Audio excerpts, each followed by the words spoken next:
ઈશ્વર પાગલ છે એટલે તો આ દુનિયા એક પાગલખાનું છે. વિશ્વના એટલા બધા દેશો ઈશ્વરથી ડરતા જ નથી. ડરવાનો સવાલ નથી. ઈશ્વર નામનું કોઈ તત્વ છે જ નહીં એવું કહે છે. એમ જ જીવે છે.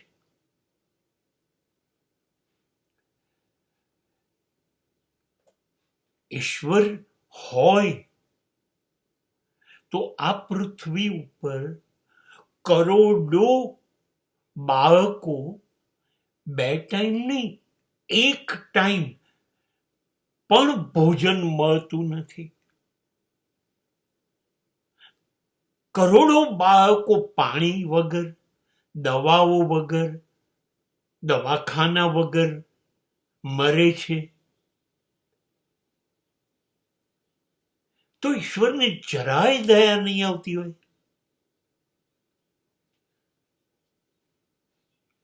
શા માટે ધરતીકંપો આ ગરીબ દેશોમાં જ થાય? જ્વાળામુખી ફાટે, દુકાળ પડે, બરફના તોફાનો આવે. આમાં નેતાઓ, રાજકારણીઓ, ધનવાનો, મોટા માણસો તો મરતા નથી. મરે છે કોણ? જે ફૂટપાથ પર જીવે છે બધી જ ઋતુમાં, એ મરે છે. ઈશ્વરનું જરાય દુઃખ નહીં થતું હોય. નાની નાની છોકરીઓને બળાત્કાર કરીને લોકો મારી નાખે તો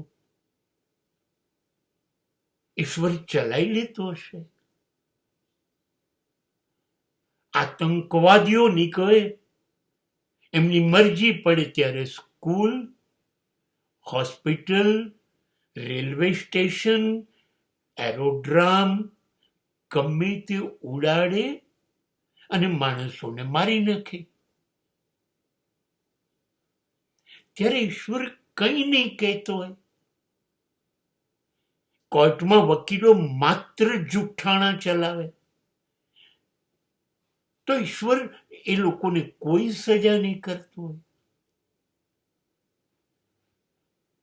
ડોક્ટરોને કારણે પ્રજા લૂંટે છે કારણ વગર. સ્કૂલ અને કોલેજો હજારો રૂપિયા લૂંટે છે શિક્ષણના નામે. વેપારીઓ અનાજ અને ખાવા પીવાની વસ્તુઓમાં ભેળસેળ કરે. ગુંડાઓ રાજ કરે.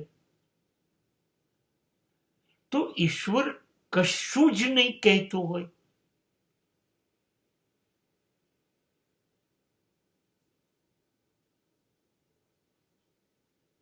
સાચે જ જ્યારે એટલી બધી પીડામાં આ દુનિયા છે ને, પુષ્કળ તકલીફ છે, સહન નથી થતી, હજારો માણસ મરે છે, તો પણ યુદ્ધો ચાલુ જ રહે છે.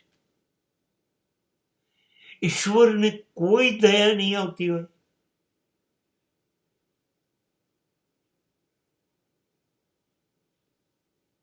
આપણે લોકો ધ્રુજી ઉઠીએ છીએ.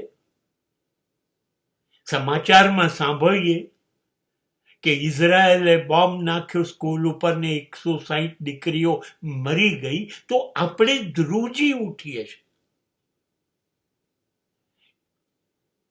ઈશ્વરને કંઈ નહીં થયું હોય. આપણા લોકો કરતા તો એ વધારે બુદ્ધિશાળી હશે, વધારે દયાળુ હશે, ન્યાયી હશે. તો કેમ આ બધું જ ચલાવી લે છે? મને લાગે છે કે ડેવિડ યુંગ નામના એક મનોવૈજ્ઞાનિક, સાયકોલોજિસ્ટ કે ફિલોસોફર, એ શરૂ કર્યું હતું આ દિશામાં વિચારવાનું. એ પછી તો એમાં લાઈન લાગી ગઈ